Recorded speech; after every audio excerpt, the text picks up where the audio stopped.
দীপজ্যোতি বৰদলৈৰ কথাৰে আপুনি আহিব বুলি।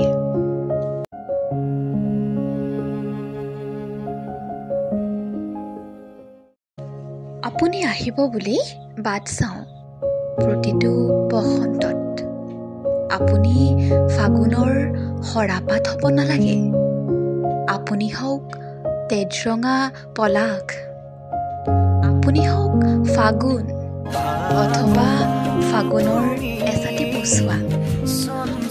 আপুনি শৰতৰ শেৱালি হ'ব নালাগে, আপুনি ফুলি উঠক প্ৰেমৰ কহুৱা হৈ কোনোবা এটা নিৰ্জন দুপৰীয়াত, আৰু মই ৰৈ থাকিম আপোনালৈ।